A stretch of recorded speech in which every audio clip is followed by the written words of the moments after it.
The snowflakes fell like frozen tears from the gray December sky as Violet watched her fiancé's casket being lowered into the hard ground outside Telluride, Colorado.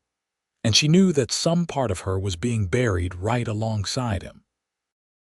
It was December of 1882, and the mining town sat nestled in a box canyon, surrounded by towering peaks that seemed to trap the cold and the grief inside their walls. Thomas Carlyle stood among the other mourners, hat in hand, watching the young woman's shoulders shake with sobs that seemed to come from somewhere deep and broken inside her. He had known William briefly, just another prospector trying to strike it rich in the silver mines that honeycombed the mountains, but he had not known the woman William was supposed to marry. She wore black that seemed too new, too stiff, as if she had never imagined needing mourning clothes at 22 years old. The preacher's words floated away on the wind, meaningless sounds that did nothing to fill the emptiness. Violet Chambers could not stop thinking about the last words she had said to William, something trivial about needing to buy flour before the next storm hit. She had not known those would be her final words to him. She had not known that the mine shaft would collapse, that rocks and timber would crush the life out of the man she had planned to build a future with.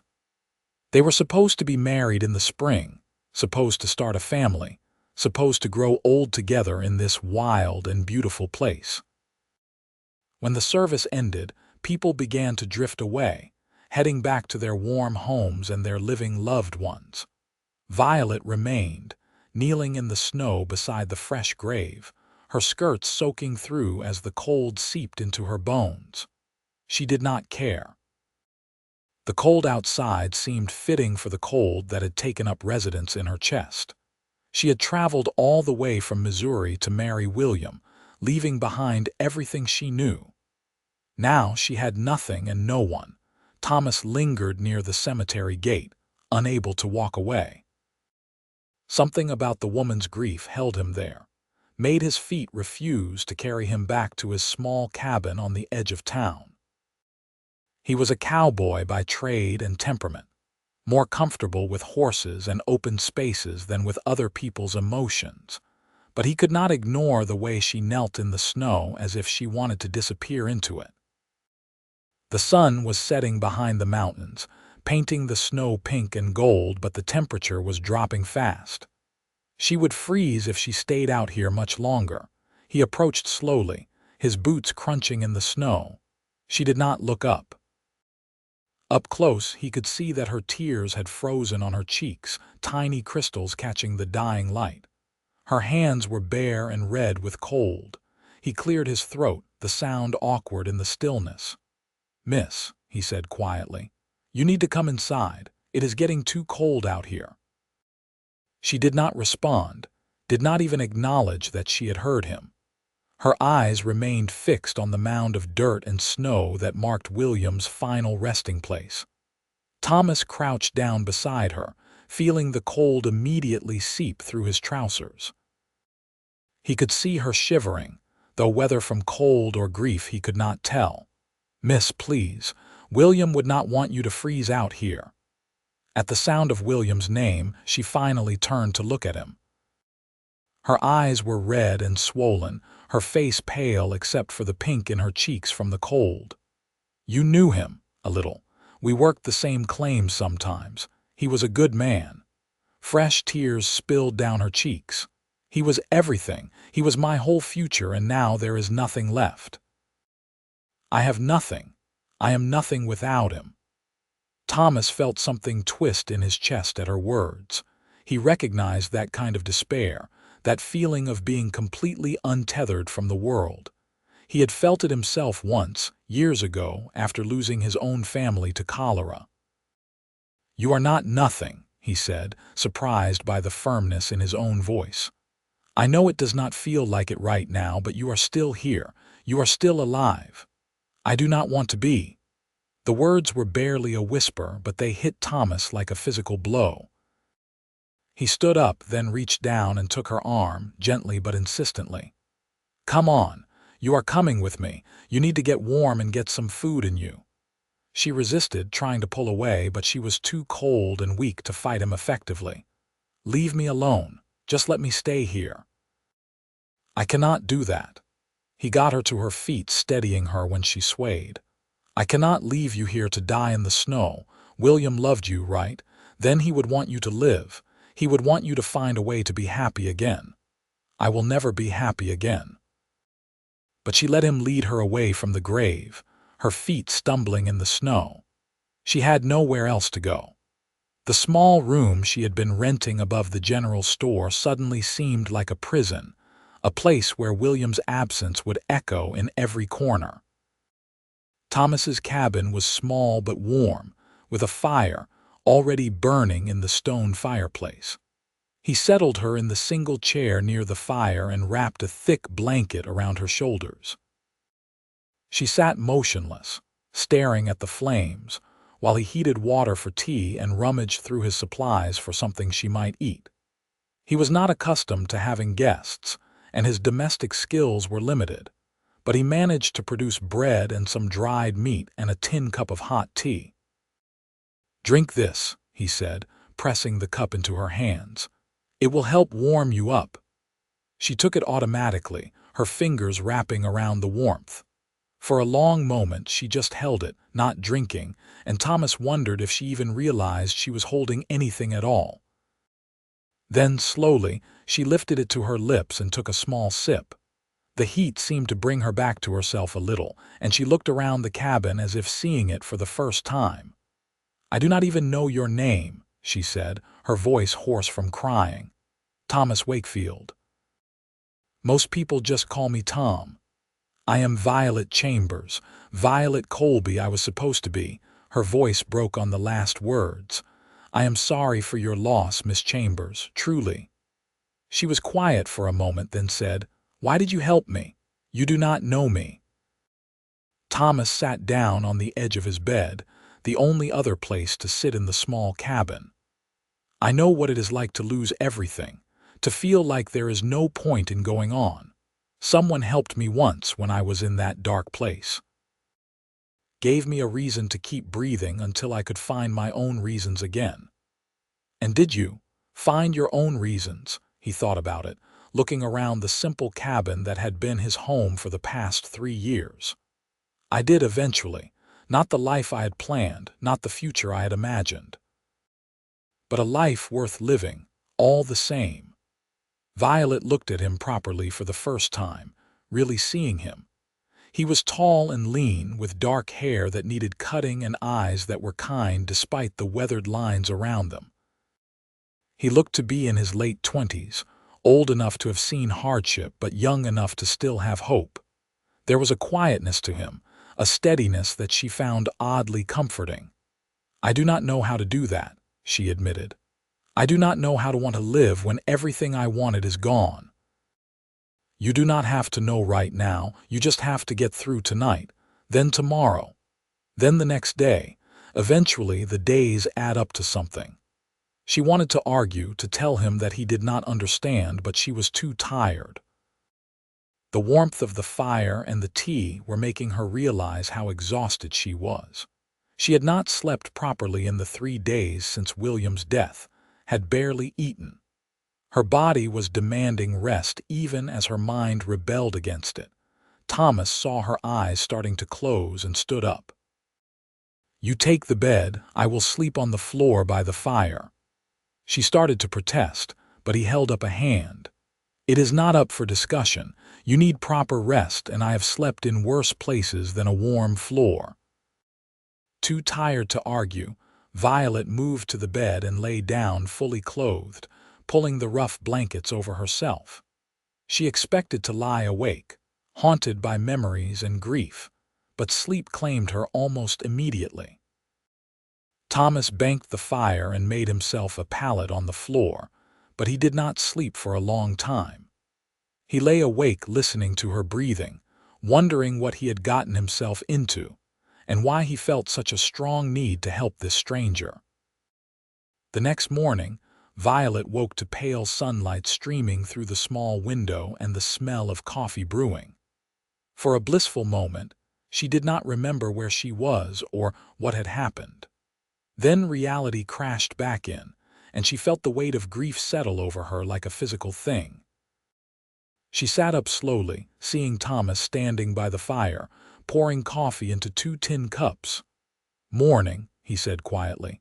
"Coffee is hot and I have some eggs if you are hungry." She was not hungry, but she accepted the coffee and forced herself to eat a few bites of the eggs he scrambled in a cast iron pan. They ate in silence, the only sound the crackling of the fire and the occasional gust of wind against the cabin walls.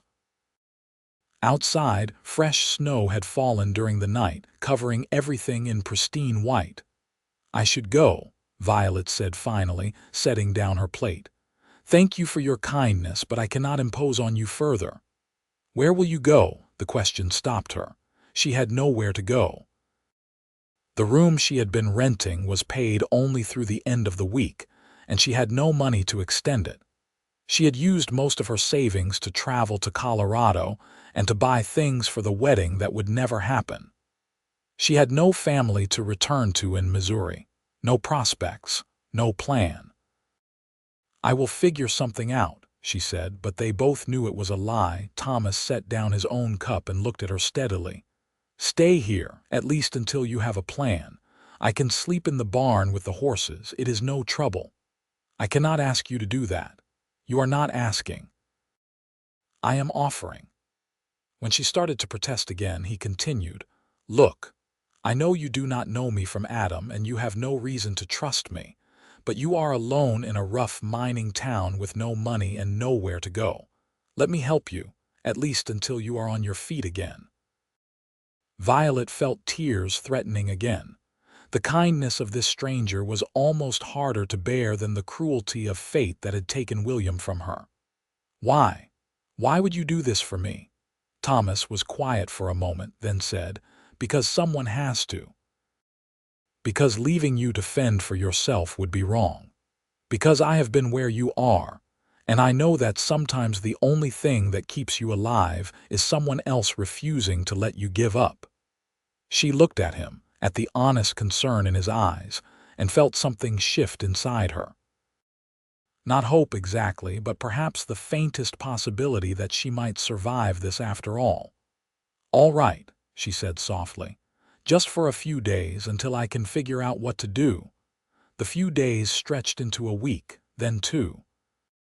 True to his word, Thomas moved his things to the barn and gave Violet the cabin.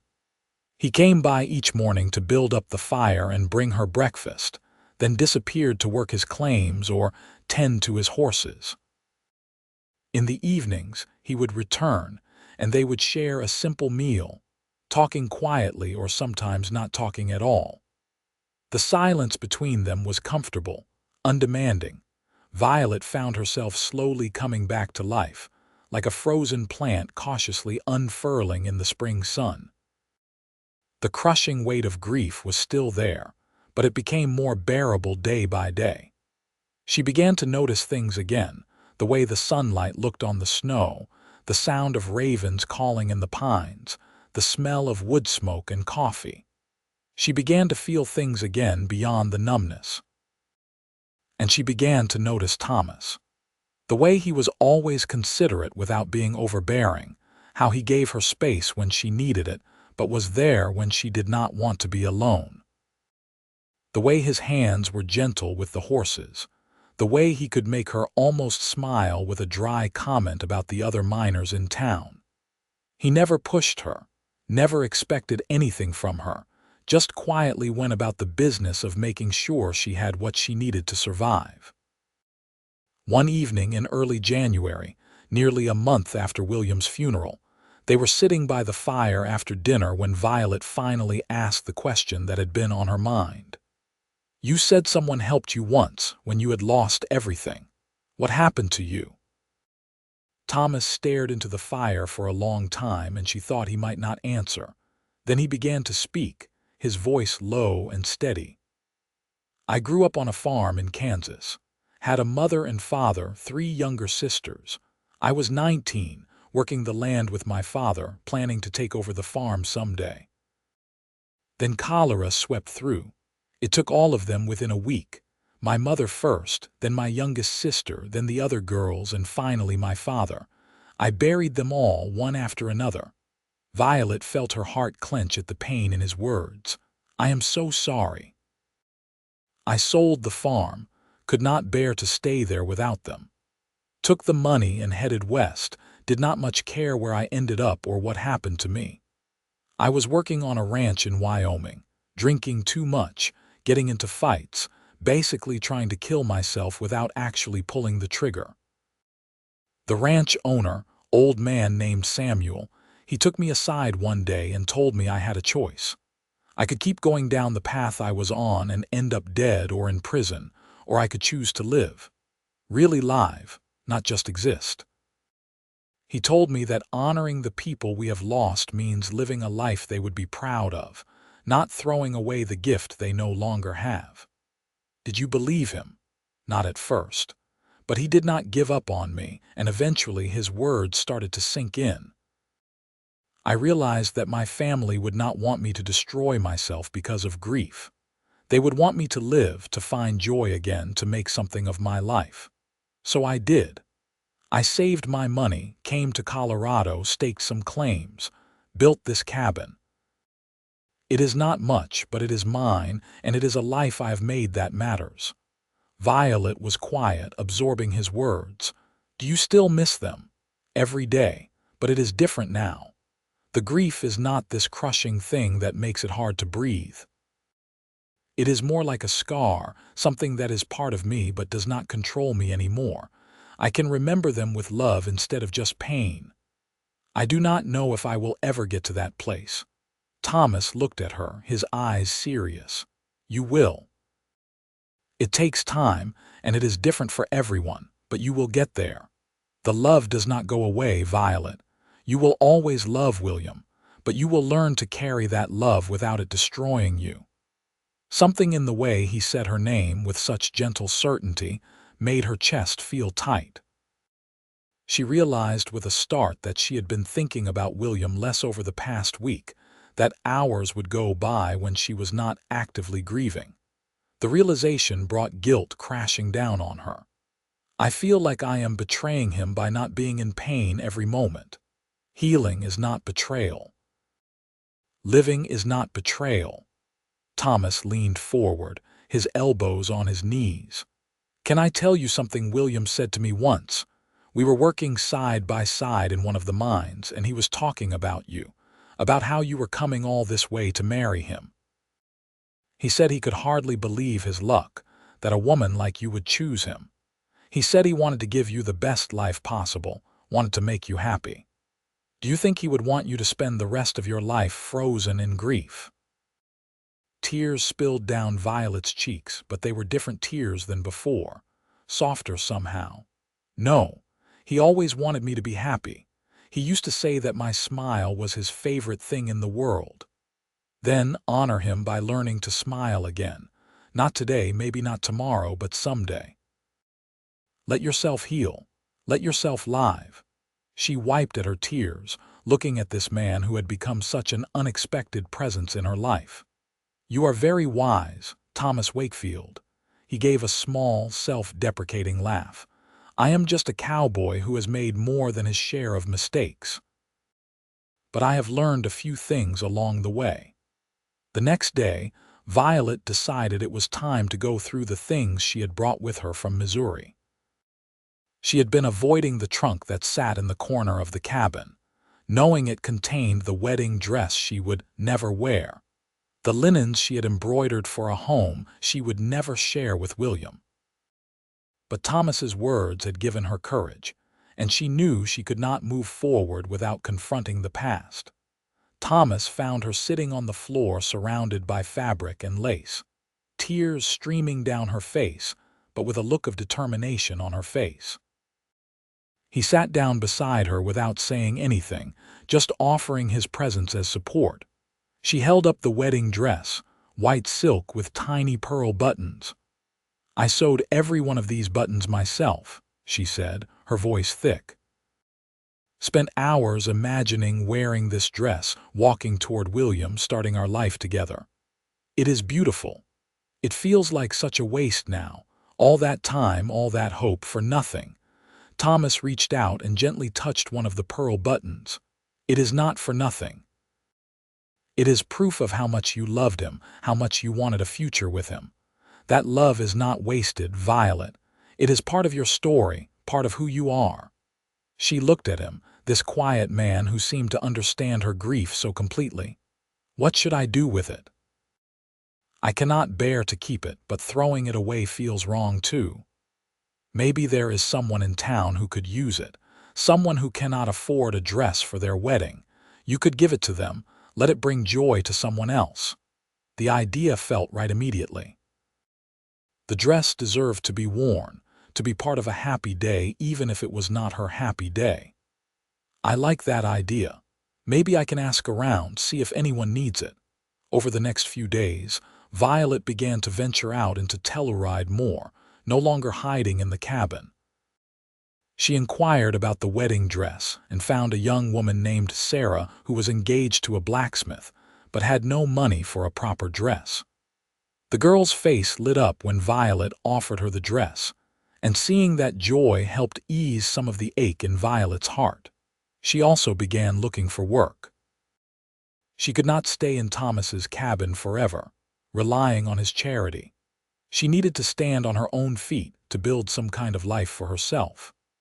Work was scarce in a mining town, especially for a woman, but she eventually found a position helping the town doctor, a kindly older man named Dr.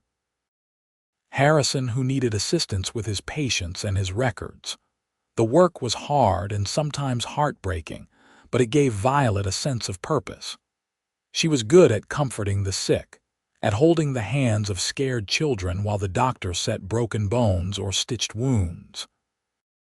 She found that her own grief had given her a deeper empathy for others' pain, and Dr. Harrison praised her gentle manner with patience. She still stayed in Thomas's cabin, and he still slept in the barn, though the arrangement was becoming increasingly awkward. People in town were starting to talk, wondering about the relationship between the young widow and the cowboy. Violet knew she should find her own place, but she could not quite bring herself to leave the safety and comfort of Thomas's presence. One evening in late January, a blizzard swept through the valley, and Thomas did not try to make it back to the barn. He came into the cabin covered in snow, his teeth chattering despite his thick coat. Violet insisted he warm up by the fire before even thinking about going back out into the storm. "You cannot sleep in the barn tonight," she said firmly. "You will freeze to death. Stay here by the fire. People will talk. People are already talking. Let them. I am not going to let you die of cold to preserve my reputation." Thomas laughed at that, a real laugh that made his eyes crinkle at the corners. "When did you get so bossy?" "When I decided that my opinion matters more than what the gossips think." She was surprised by her own vehemence, but she realized it was true. She was tired of letting other people's judgments dictate her actions. She was tired of being afraid. They spent the evening talking, really talking in a way they had not before. Thomas told her about his dreams for his mining claims, how he hoped to find enough silver to buy a real ranch, raise horses and cattle. Violet told him about growing up in Missouri, about her parents who had died when she was 18, about her decision to come west to marry William because she had wanted adventure and a fresh start. "You regret it?" Thomas asked. "Coming west, I mean." Violet thought about it carefully. "I regret that William died. I regret that we did not get our chance together. But no, I do not regret coming here. Even with all the pain, I think I am becoming someone stronger than I was before, someone who can survive hard things. You were always strong. You just did not know it yet." The way he looked at her made something flutter in Violet's chest, something she had not felt in a long time. Something that felt dangerously like attraction, like the first stirrings of feelings that were definitely not appropriate for a woman still mourning her fiancé. She looked away quickly, confused and a little frightened by what she was feeling. Thomas saw her withdraw and felt his own heart sink. He had been trying so hard not to develop feelings for Violet, knowing she was grieving, knowing she was vulnerable. But somewhere along the way, between the quiet dinners and the long conversations and the simple domesticity of sharing space with her, he had fallen. Fallen hard. He loved the way she was finding her strength again, the way she could smile now even if the smiles were still tinged with sadness. He loved her kindness, her courage, the way she was choosing to live even when it would have been easier to give up. But he knew it was too soon. She had loved William, was still loving William, and Thomas would not be the kind of man who took advantage of a woman's grief and loneliness. So he kept his feelings locked away, hidden, even as they grew stronger every day. February arrived with more snow and bitter cold. Violet continued working for Dr. Harrison, and Thomas continued working his claims and tending his horses. They fell into a rhythm that felt almost like a real life, almost like a real partnership, even though they were both carefully pretending it was not. One afternoon, Violet was walking back from the doctor's office when she saw a familiar figure standing by William's grave in the cemetery. Her breath caught, and for a wild moment she thought it was William himself, somehow alive, somehow returned to her. Then the figure turned, and she saw it was just another miner, probably paying respects to his own lost friend. She found herself walking into the cemetery, approaching William's grave for the first time since the funeral. The snow had been cleared away by the wind, and someone had placed a simple wooden cross with his name carved into it. She stood there, feeling the cold seep through her boots, and realized that the crushing pain she had expected did not come. Instead, she felt a quiet sadness, a sense of love and loss, but not the destroying agony of before. "I am getting better," she said quietly, as if William could hear her. "I am learning to live again, just like you would have wanted. There is this man, Thomas. He saved my life, really. Not just by keeping me from freezing in the snow, but by showing me that there could be a future worth living for. I think I am starting to have feelings for him, and I do not know if that makes me a terrible person or not." The wind whispered through the pines, but there was no answer. Violet had not expected one. She stood there a moment longer, then spoke again. "I will always love you, William. You will always be part of my story. But I think my story is not over yet. I think there are more chapters to come, and I think that is okay." She left the cemetery feeling lighter than she had in weeks, as if she had received William's blessing to move forward, even though she knew that was just her own mind giving her permission. It did not matter. She was ready to start living again, really living. That evening she told Thomas about her visit to the grave, about the conversation she had with someone who could not answer back. He listened quietly, his face thoughtful. "You think it is too soon?" she asked when she had finished. "For me to be feeling better, for me to be thinking about the future instead of just the past." "There is no right timeline for grief," Thomas said. "Everyone heals at their own pace. What matters is that you are healing, that you are not forcing yourself to hold on to pain because you think you should." Violet took a deep breath, gathering her courage. "Thomas, I need to tell you something. I have feelings for you. I do not know when it started or how it happened, but somewhere along the way you became important to me. More than just a friend, more than just someone who helped me." Thomas felt his heart start to pound. "Violet, I know it is complicated," she rushed on. "I know I am probably just confused because you have been so kind to me, because I am lonely and vulnerable. But I do not think that is all it is. I think I am genuinely falling in love with you, and I needed you to know." For a long moment, Thomas did not speak. Then he stood up and crossed to where she sat, kneeling down in front of her chair so they were eye to eye. "I have been in love with you for weeks," he said quietly.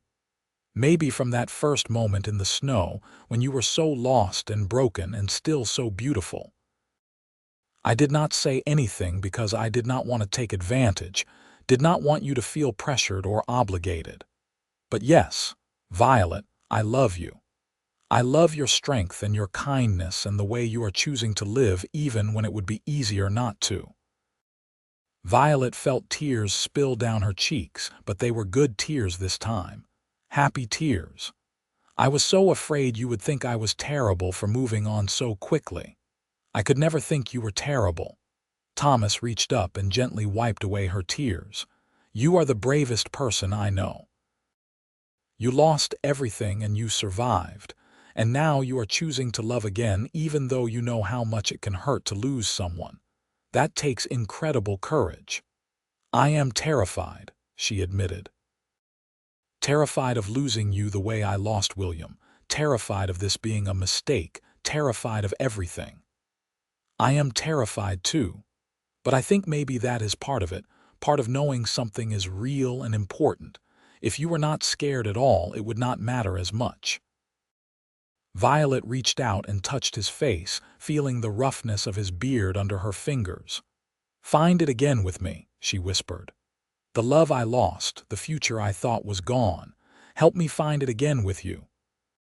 Thomas turned his head and kissed her palm, a gesture so tender it made her heart ache. "I will spend every day of my life trying to make you happy. I cannot promise nothing will ever go wrong, cannot promise I will never make mistakes. But I can promise I will love you with everything I have, for as long as I live." She leaned forward and kissed him, soft and tentative at first, then deeper as he responded. It was different from kissing William, but that did not make it wrong. It was its own thing, its own kind of magic. When they finally pulled apart, both of them were breathless. "I love you, Thomas Wakefield," Violet said, trying out the words, finding they felt right on her tongue. "I love you, Violet Chambers. And someday, if you will have me, I would like very much for you to be Violet Wakefield." She laughed, a real laugh, bright and joyful. "Are you proposing to me?" "Not yet. I am too practical for that. I want to court you properly first, want to give you time to be sure this is what you want. But yes, eventually when the time is right, I will absolutely be proposing to you." The next few months passed in a blur of happiness that Violet had not thought she would ever feel again.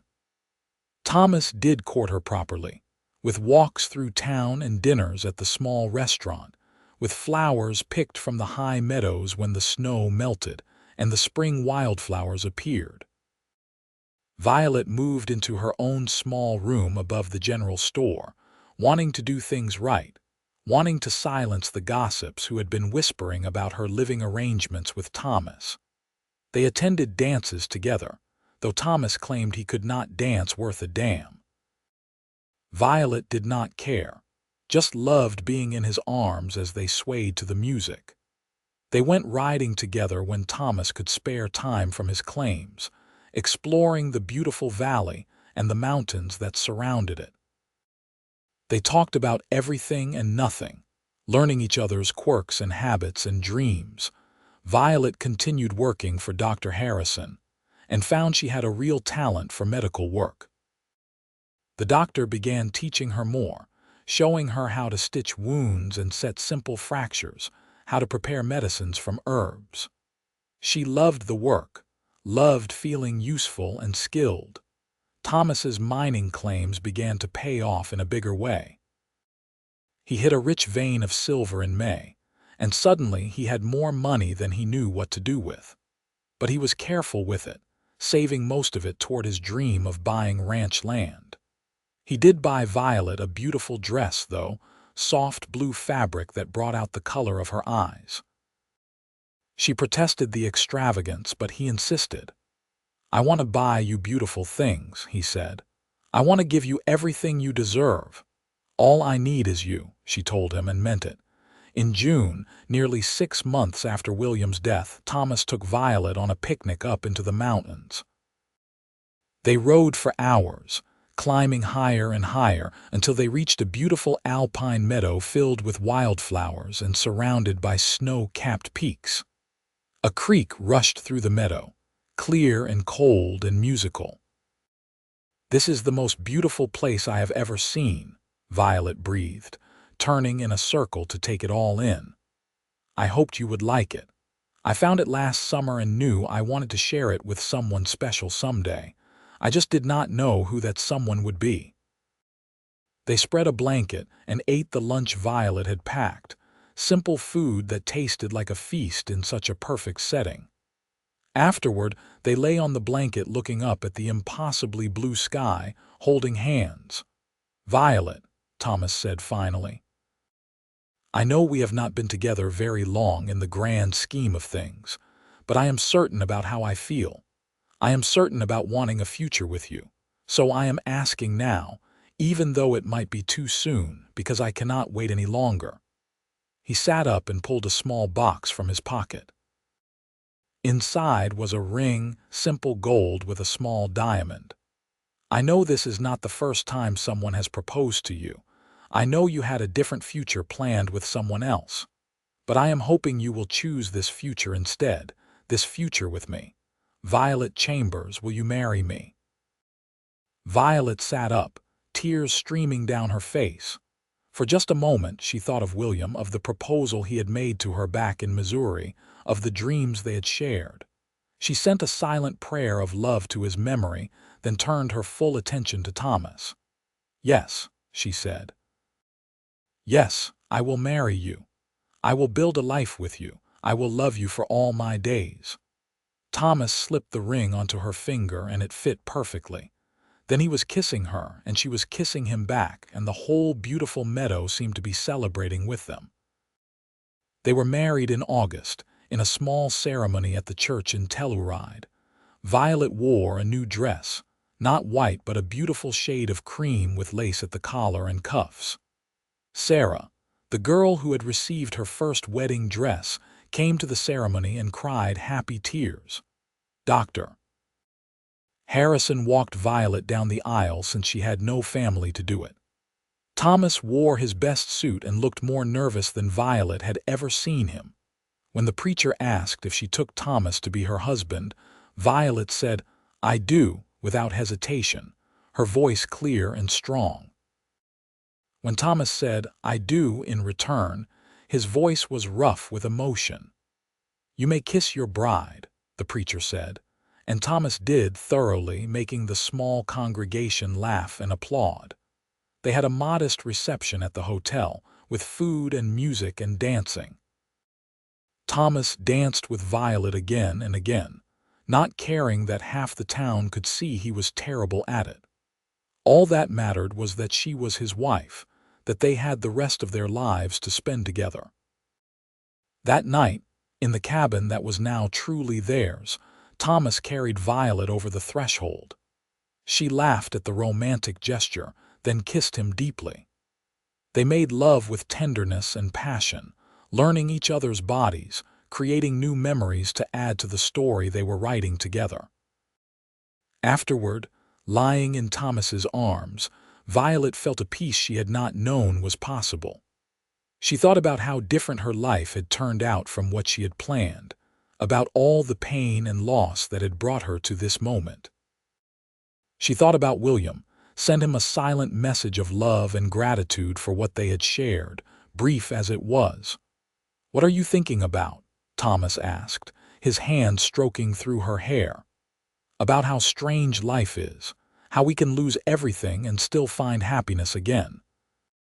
How love can come from the most unexpected places. Do you have any regrets?" Violet thought about it carefully, wanting to be honest. "I regret that William died. I regret that he never got to live the life he deserved. But I do not regret where I ended up.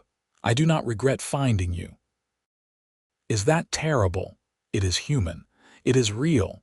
You can hold both things at once, the sadness for what was lost and the joy for what you have found." He kissed her forehead. I promise I will spend the rest of my life making sure you never regret choosing me. I could never regret choosing you." They fell asleep tangled together, and for the first time since coming to Colorado, Violet did not dream of loss and graves and frozen tears. Instead, she dreamed of the future, of the life they would build together, of all the love yet to come. The years that followed were good ones. Thomas sold his mining claims for a substantial sum, and used the money to buy a large piece of land in a valley about 20 miles from Telluride. It was beautiful ranch land with good grass and water, room for horses and cattle, and whatever else they wanted to build. They spent their first year building a real house with multiple rooms and glass windows and a big porch where they could sit and watch the sunset. Violet kept working with Dr.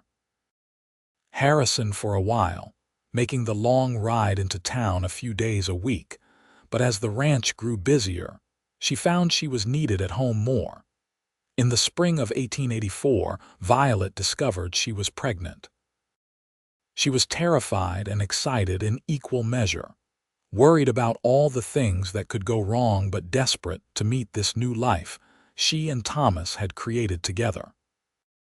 Thomas was over the moon with joy, constantly worrying about her, making sure she did not work too hard or ride too fast or do anything that might endanger the baby. "I am not made of glass," she told him, exasperated but charmed by his concern. "Women have been having babies since the dawn of time. But this is our baby, the most important baby in the history of babies." She laughed and kissed him. "You are ridiculous, but I love you." Their son was born in December of 1884, 2 years almost to the day after that first terrible day when Thomas had found Violet weeping in the snow. They named him Samuel Thomas Wakefield, after the rancher in Wyoming who had helped Thomas find his way back to living. He was a healthy baby with Thomas's dark hair and Violet's blue eyes, and they both fell completely in love with him. Violet had expected motherhood to bring back the grief for William, to make her think about the children she might have had with him. But instead, holding Samuel, she felt only gratitude and love. This was her child, hers and Thomas's, and he was perfect exactly as he was. The ranch prospered. Thomas had a gift with horses, and soon people from all over the territory were coming to buy his stock. Violet managed the household and helped with the accounts, her neat handwriting filling ledger after ledger. They hired a few ranch hands to help with the work, good men who became like family.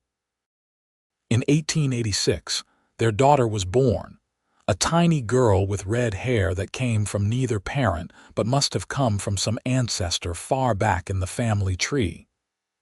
They named her Rose Elizabeth, and she was as fiery as her hair color suggested, a force of nature from the moment she entered the world.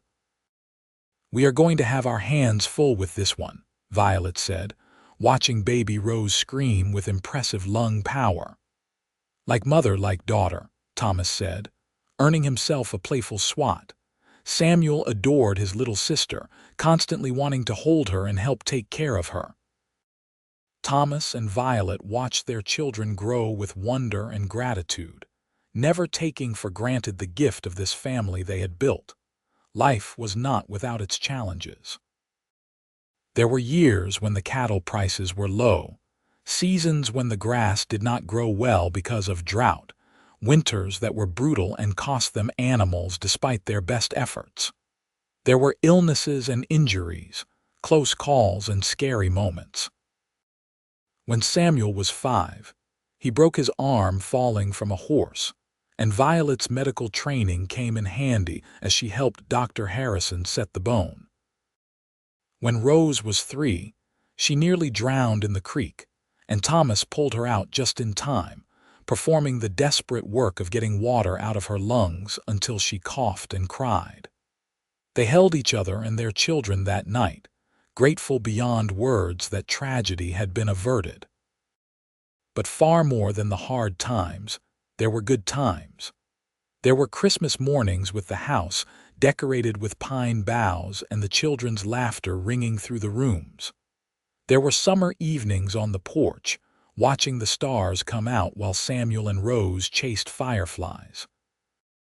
There were quiet moments between Thomas and Violet, stolen kisses in the barn, conversations by the fire after the children were asleep. On their 5th wedding anniversary, Thomas gave Violet a locket with pictures of their children inside.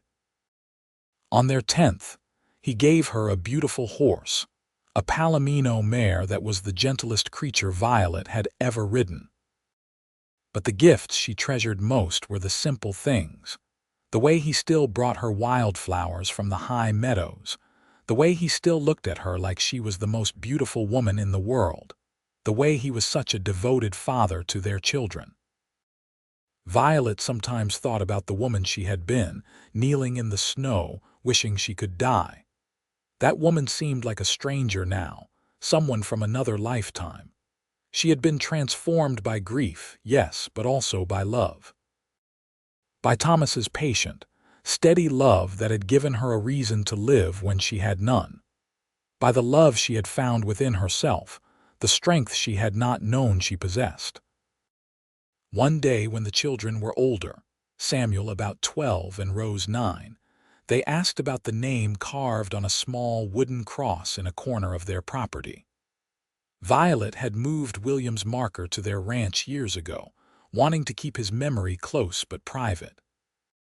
She and Thomas sat the children down and told them the story about William and how he had died, about how their mother had almost given up, about how their father had saved her. "So Papa is not your first love?" Samuel asked, trying to understand. "He is my lasting love," Violet said. "William was my first love, and I will always be grateful for the time we had. But your father is the love that taught me I could survive anything, that I was stronger than I knew. He is the love that gave me you too, that gave me this life. Different does not mean less." Rose, practical even at 9, said, "So if something happened to Papa, you would not just give up and die?"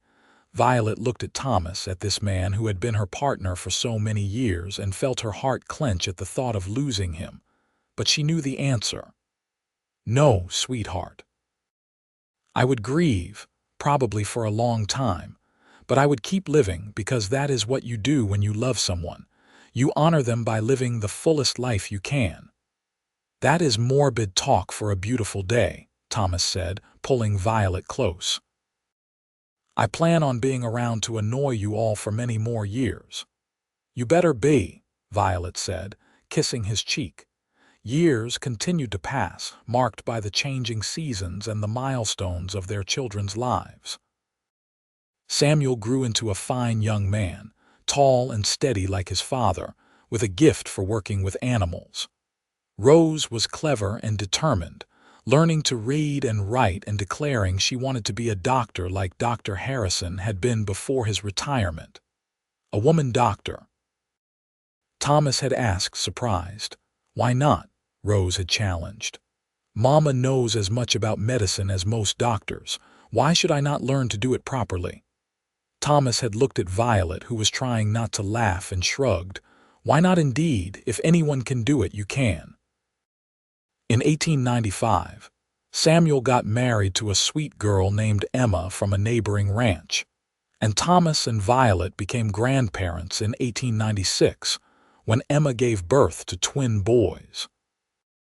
Holding those babies, Violet felt the circle of life come around, felt the blessing of being able to see her grandchildren when she had once thought she would never have any family at all. Rose did go on to study medicine, one of the first women in Colorado to do so. It was not easy, and she faced discrimination and skepticism, but her fierce determination and obvious skill eventually won over most of her critics. She opened a practice in Telluride, serving the mining families and ranchers, carrying on the legacy of Dr. Harrison and making her parents incredibly proud. Thomas and Violet grew old together on the ranch they had built, watching the world change around them.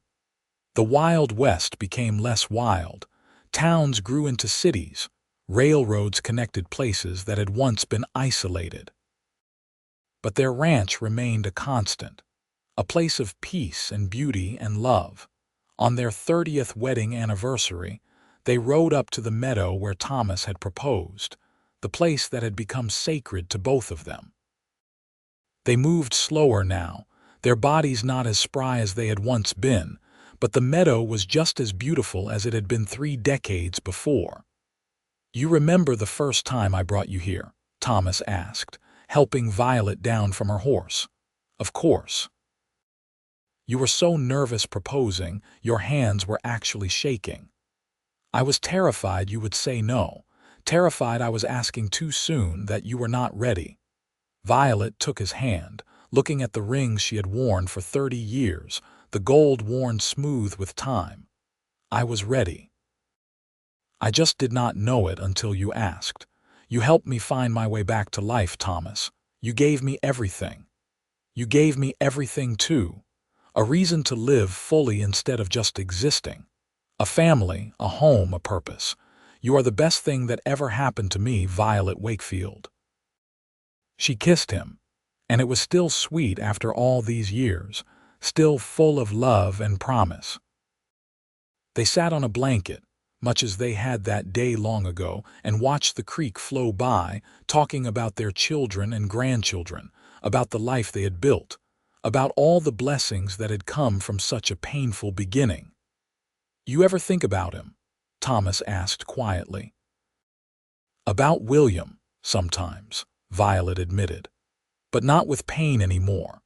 More with gratitude that I had the chance to love him, even briefly. He was part of my journey to you.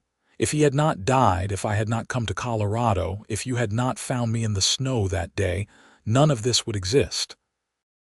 Our children, our grandchildren, this life we have built. Sometimes terrible things happen for no reason we can understand, but somehow good can still come from them." "I think about that day a lot," Thomas said. "About how close I came to just walking away, to leaving you there in the cemetery. Something made me stay, made me help you. Call it fate or God or just dumb luck, but I will be grateful for it every day of my life."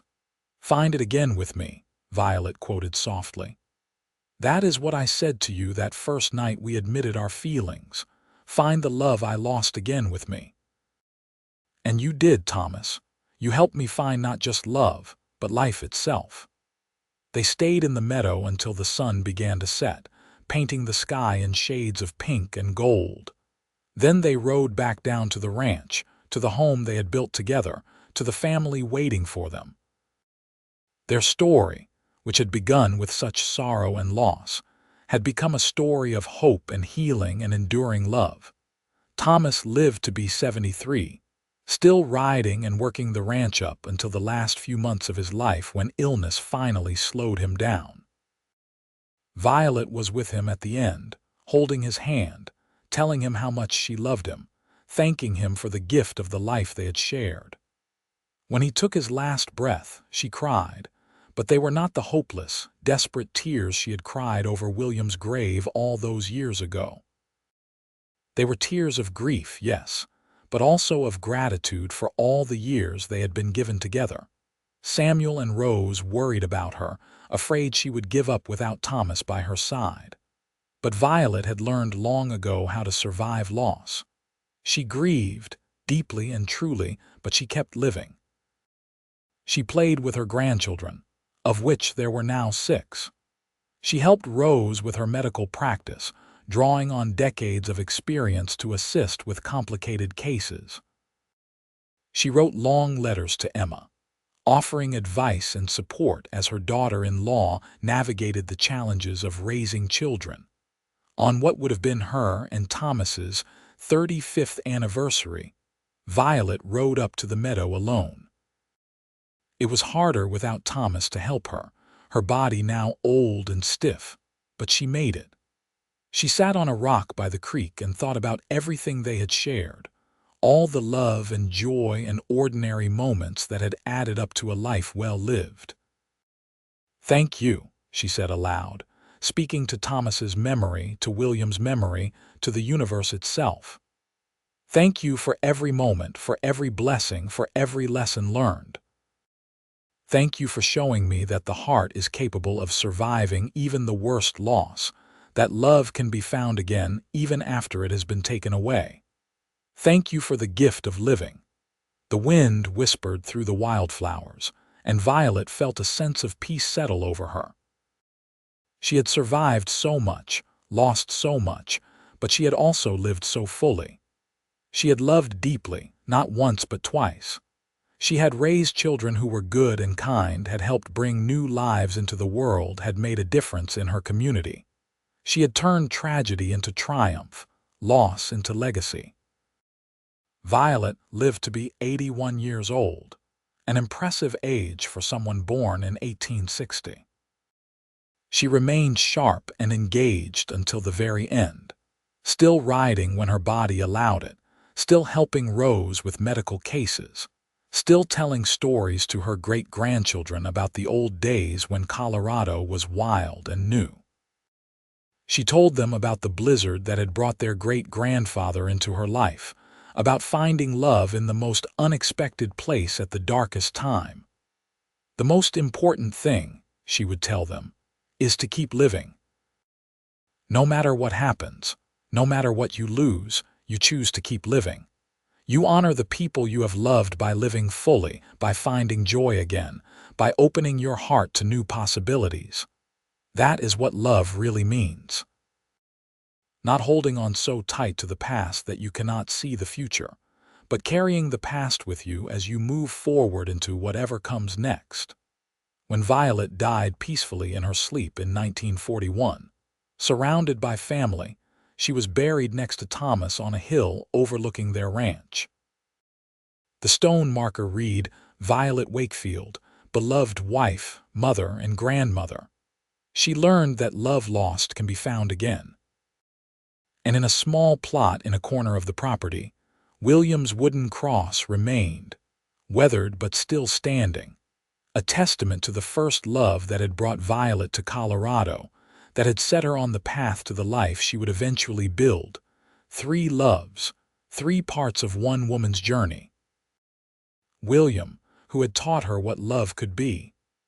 Thomas, who had taught her that love could be found again even after devastating loss.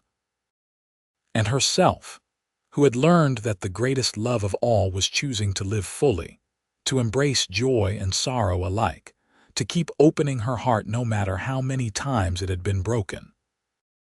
The ranch continued on through the generations, run by Samuel's children and then their children, each generation adding their own chapter to the family story. And they all knew the tale of how it began, with a woman crying in the snow and a cowboy who had refused to let her give up, who had said, "Find it again with me," and had spent the rest of his life helping her do exactly that. It was a story of loss and love, of grief and healing, of the remarkable resilience of the human heart. It was a story of the Wild West, of a time and place where life was hard but people could still find beauty and connection and hope. Most of all, it was a story about choosing life, choosing love, choosing to believe that even in the darkest winter, spring will come again. And so the story lived on, passed down through the years, a reminder that no loss is so great that it cannot eventually be survived, that no heart is so broken it cannot eventually heal, that love lost can indeed be found again if we are brave enough to open ourselves to the possibility. Violet Chambers, who became Violet Wakefield, who learned to live and love again after losing everything, left behind more than just descendants and property. She left behind a legacy of courage and hope, a testament to the power of choosing life even when death seems easier, of choosing love even when loss seems inevitable. Her story became part of the fabric of Colorado history, a tale told around fires and dinner tables, a reminder of what people were capable of surviving and overcoming. And every winter, when the snow fell heavy in the mountains and the wind howled through the valleys, someone would remember the woman who had knelt in that snow, broken and lost, and the man who had refused to leave her there, who had offered her his hand and his heart and helped her find her way back to living. It was a simple story in many ways, a love story, the kind that had played out countless times in countless places. But to the people who lived it, to Violet and Thomas and everyone whose lives they touched, it was the most important story in the world. It was their story, hard-won and deeply treasured, a love that had grown from the ashes of loss into something strong and lasting and true. And that, in the end, was enough. More than enough. It was everything.